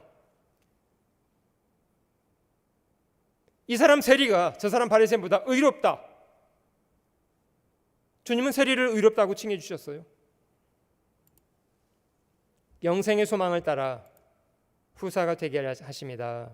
후사라는 말이 상속자입니다. 천국을 상속하는 사람, 아들로 삼아주겠다는 뜻이에요. 거듭 태어났기 때문에, 거듭 하나님의 자녀로 태어났기 때문에 하나님의 상속자가 됩니다. 여러분, 구원받았다는 말 속에 이 많은 것이 한꺼번에 다 들어있는데요, 가장 중요한 것은 주님이 우리 죄를 대신 지시고 우리 죄를 사해 주었다는 겁니다. 가장 중요한 부분은 바로 그것입니다. 우리가 그리스도 안에서 그의 은혜의 풍성함을 따라 그의 피로 말미암아 구속 곧 죄 사함을 받았으니, 이것이 하나님의 은혜입니다.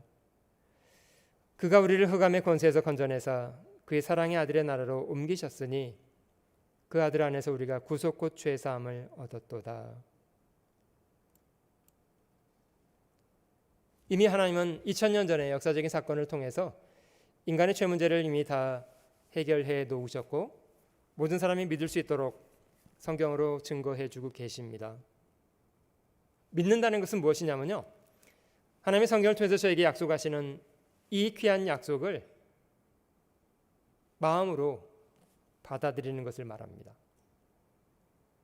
영접 기도하는 것이 아니고 믿음은 마음으로 그것을 받아들이는 것을 말합니다.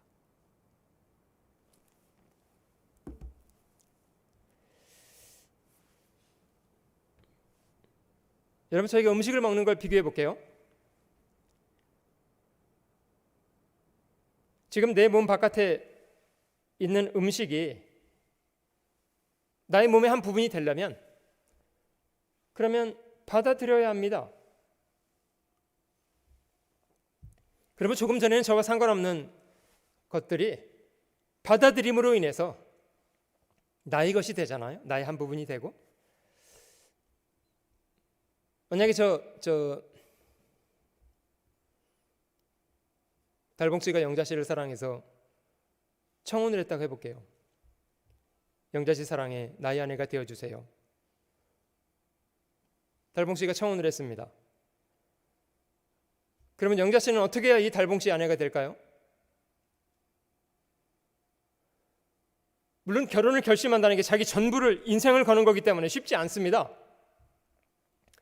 최소한 내 미래를 책임질 수 있는 사람인지, 또 진실한지 알아야 될 거 아니에요? 근데 만약에 그동안 얼마간의 시간을 보내면서 정말 성실한 사람이고 정말 진실한 사람이라는 걸 이미 영자 씨가 마음속에 알고 있다면 청혼하기 전에 미리 기다리고 있을걸요? 아무튼 영자 씨 마음속에 달봉 씨의 청혼을 기다리고 있었다고 해보죠. 어떻게 하면 이 영자 씨가 달봉 씨 아내가 될 수 있을까요? 어떻게 표현하는 건 상관없는데요, 중요한 것, 마음으로 받아들여야 한다는 것은 바뀌지 않습니다. 마음으로 받아들여야 합니다. 그래서 영접이라고 말했습니다. 믿음은 영접하는 것이라고 하는데요. 영접하는 자 곧 그 이름을 믿는 자들에게는 하나님의 자녀가 되는 권세를 주셨으니, 하나님은 말씀으로 저에게 복음을 주셨고요. 우리는 믿음으로 그것을 받아들입니다. 하나님의 약속을 믿어주는 사람을 하나님도 받아주시고 그를 자녀로 인정해 주시겠답니다.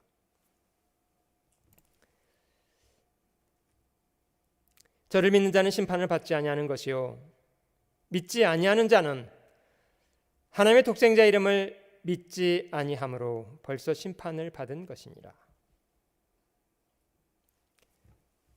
출애굽 당시에 내가 피를 볼 때에 너희를 넘어가리니, 피가 발려진 집안에 심판이 내리지 않은 이유, 유월절 어린 양의 죽음이 독자가 죽는 것을 이미 대신했기 때문이에요. 내가 피를 볼 때에 너희를 넘어가리니, 유월절 양도 죽고 그 집안에 있던 아들도 죽고, 그러면 유월절 양은 왜 죽습니까? 여러분, 저희가 예수를 믿으면 멸망받지 않는 이유는 주님이 저희가 받을 심판을 대신 다 받으셨기 때문이에요. 주님은 내 죄 때문에 십자가에 피를 쏟고 죽으셨는데 나는 죄 때문에 지옥 가고, 그럼 왜 믿습니까? 그러면 주님이 죽으신 거랑 내가 지옥 가는 거는 무슨 상관이에요? 아무 상관없는 거 아니에요, 그러면? 주님이 합법적으로 죽으셔서 내 죄를 처리하셨기 때문에 내가 심판받지 않게 되었다는 것을 믿는 겁니다. 믿지 아니하는 자는 하나님의 독생자 이름을 믿지 아니함으로 벌써 심판을 받은 것이니라.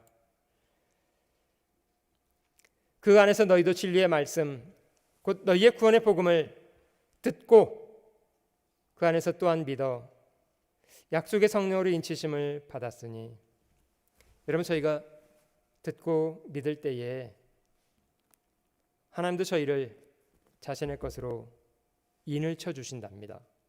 네가 내 말을 믿어주는구나. 하나님도 저희를 자신의 것으로 인정해 주신답니다. 너희가 그 은혜를 인하여 믿음으로 말미암아 구원을 얻었나니 이것이 너희에게서 난 것이 아니요 하나님의 선물이라. 행위에서 난 것이 아니니 이는 누구든지 자랑치 못하게 함이니라. 뭘 해서 받는 게 절대로 아닙니다.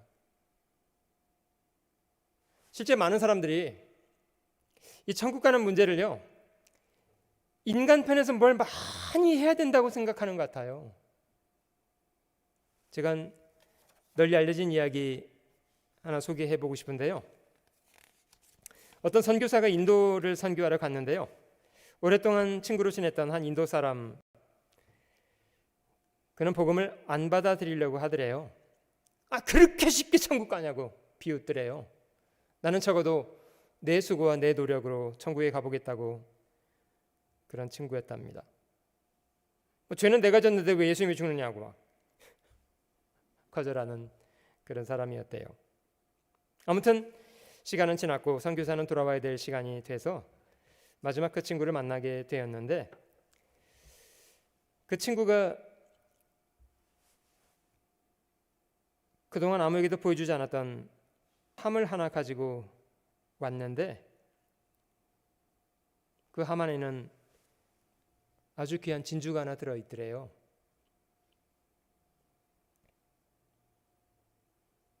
자기가 이제는 순례 여행을 떠나서 자기 노력으로, 자기 고행으로 천국을 가겠다고 생각하고 있기 때문에 소유를 다 정리하고 있는데, 그동안 갖고 있었던 이 소유를 선교사에게 주고 싶어 했답니다.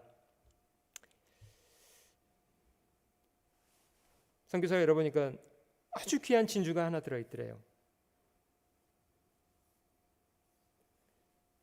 근데 그 친구가 그 진주의 사연을 이야기하는데,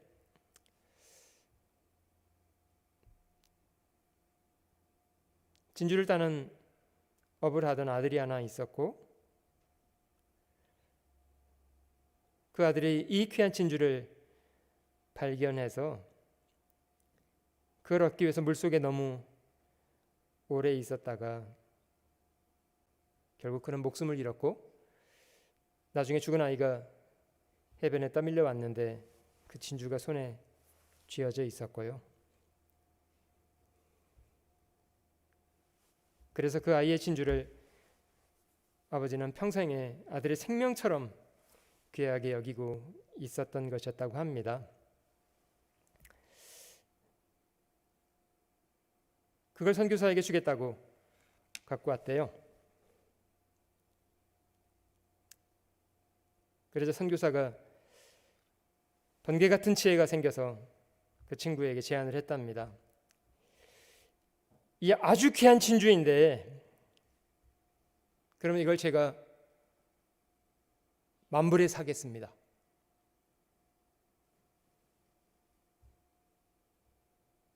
친구가 펄쩍 뛰더래요. 그게 무슨 얘기냐고. 만불이 부족하면 5,000불을 더해서 15,000불을 드리겠다고.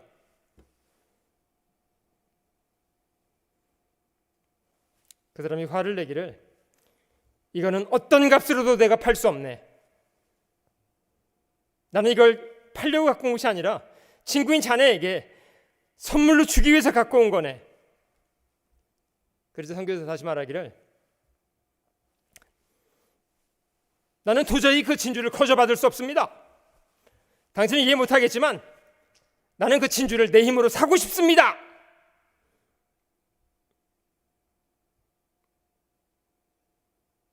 그러자 이 노인이 말했답니다.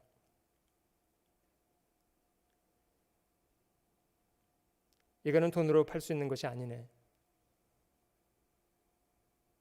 이거는 내 아들의 생명이요. 이 진주는 내 아들의 핏값이요. 그래서 그걸 당신에게 그냥 주고 싶은 거라네. 그제서 이 선교사는 그 친구에게 말하기를 하나님이 당신에게 주시기 원하는 것도 바로 그것입니다.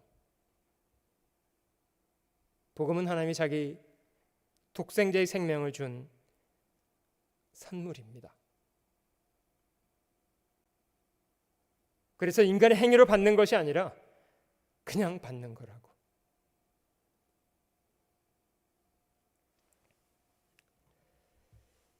그래서 저에게 믿음이 필요합니다.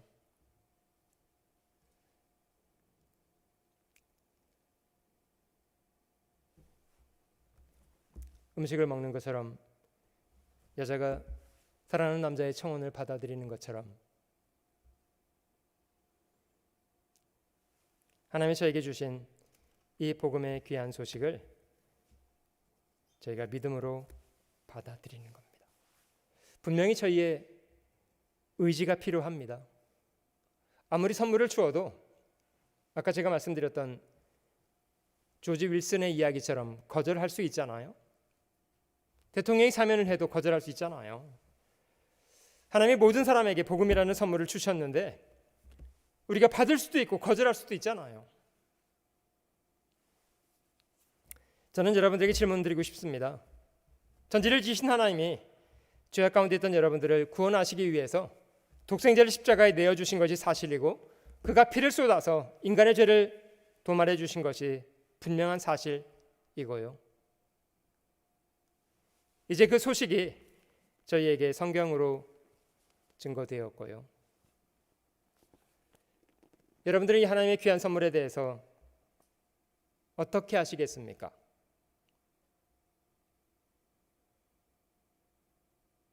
분명히 저희 의지가 필요합니다.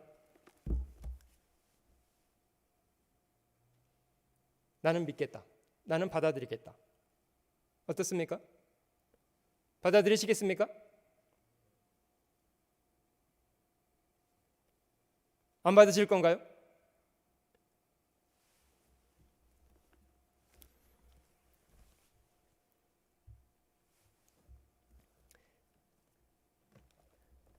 미국의 토크쇼를 진행하는 그 유명한 흑인분 이름 아세요 혹시?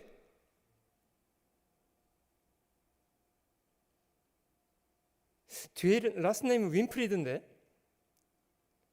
퍼스트 네임 뭐죠? 아십니까?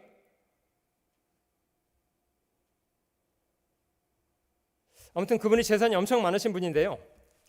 한 번은 그 토크쇼에 참석했던 거의 300명 되시는 분들한테 스포츠카를 다 선물하셨더라고요. 그 행사를 위해서 아마 거의 1,000만 불 가까이 되는 돈을 썼다고 그래요. 물론 뭐 후원을 받았겠습니다만은. 저도 그 동영상을 봤는데요. 그 차를 받으신 분들이 난리가 났더라고요.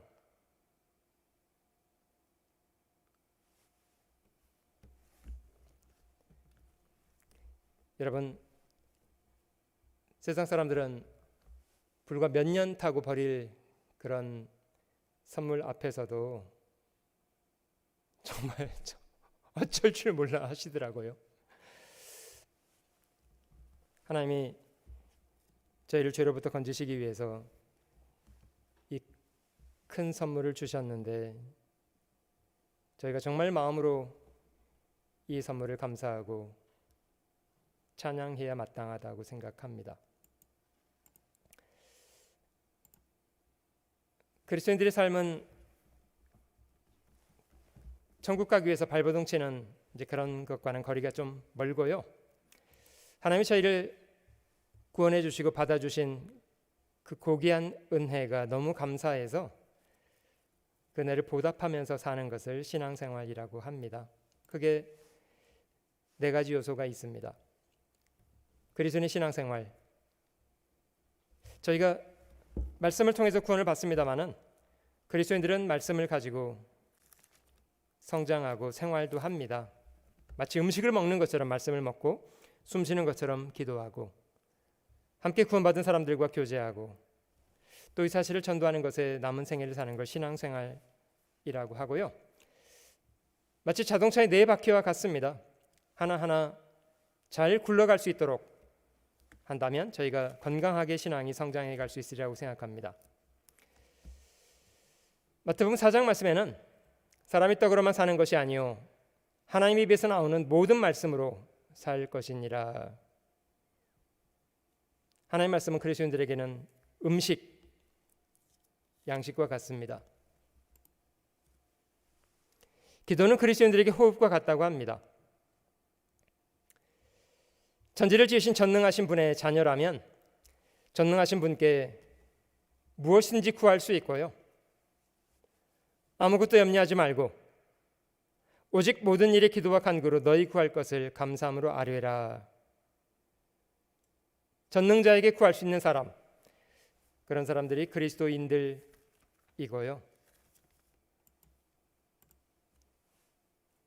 세 번째는 그리스도인들은 함께 구원받은 형제자매들, 그걸 교회라고 하고 혹은 교제라고 합니다마는 교회 안에서 신앙이 자랍니다.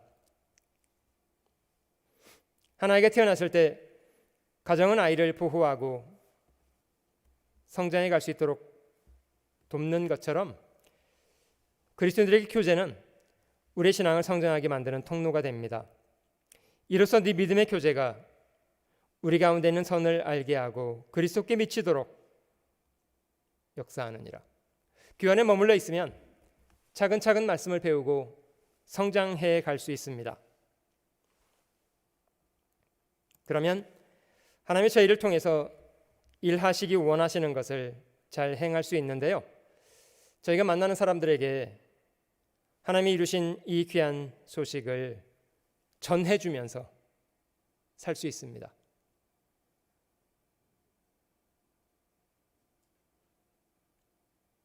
믿는다고 하면서 무책임하게 살아가는 사람들 많습니다. 유대인들 하나님 백성이라고 말하면서 그들이 무책임하게 살았던 것 때문에 하나님 이름의 이방인 중에서 모독을 당한다. 사실 저희가 함께 살아가는 사람들에게 복음을 전하려고 노력해보면 건전하게 사는 것이 얼마나 중요한 건지 많이 배우게 됩니다. 복음 전하는 건 단지 말로 하는 거 아니고요. 실제 저희가 살아가는 삶의 모습으로 전합니다. 그러나 분명한 사실은 우리는 저희 자신을 전하고자 하지 않고 하나님이 저희를 위해서 이루신 이 완성된 사실을 전하고 싶어 합니다.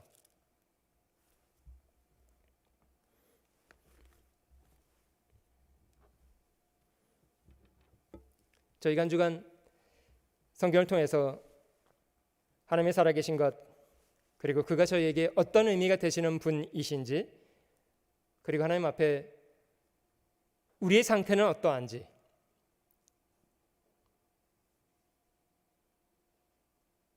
하나님과 저희 사이에 해결해야 될 것이 무엇이었는지, 그 죄는 어떻게 처리하셨는지, 그리고 오늘까지 하나님의 죄인을 어떻게 사랑하셔서 구원하시는지 배웠는데요. 모쪼록 완전치 않아도 저희가 교회 안에서 더 성경을 차근차근 배워가는 동안 저희의 생각이 정리되고 저희가 하나님의 뜻을 순종하고 살아가는 그런 귀한 인생 사실 수 있으면 좋겠습니다. 수고 많으셨고요. 함께 기도하고 시간을 마무리하도록 하겠습니다. 경배를 받으시기 합당하신 거룩하신 주 하나님, 모든 만물을 창조하시고 지금도 이 모든 것을 다스리시고 운행하셔서 저희들 그 속에 풍성한 은혜 안에 살게 하시니 감사합니다. 타락된 마음을 따라 하나님을 등진 채로 헛된 것을 쫓아 살아왔던 저희들, 성경을 배울 수 있는 귀한 시간을 주시고 하나님의 살아계신 것과 인생을 위해 행하시는 일들 조금씩 알게 하시니 감사합니다. 우둔한 저희 마음을 주님의 성령으로 더욱 일깨워 주시기 원하고 저희의 남은 생애가 인생을 위해서 지극한 선을 행하시는 하나님을 기쁘시게 하는 삶이 되도록 도우시기를 원합니다. 구원받은 심령들 위에 주님 자비를 베풀어 주시기 원하고 교회 안에서 신앙이 건강하게 자랄 수 있도록 도우시기를 원합니다. 아직 마음속에 의심이 있는 사람들 주님의 성령으로 더욱 도우셔서 기록된 말씀을 분명히 깨우쳐서 구원함을 얻고 하나님의 자녀로 남은 생에 힘있게 살아갈 수 있도록 더욱 은혜를 더해 주시기 원합니다.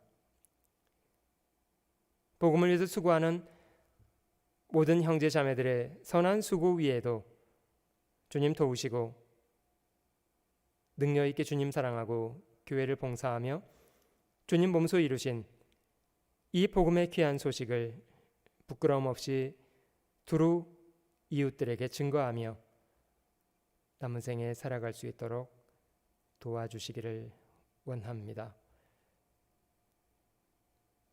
함께 주신 모든 시간과 은혜 감사드리며 저희를 죄악 가운데서 건져 구원해 주신 고마우신 주 예수님의 이름으로 감사하며 기도드립니다.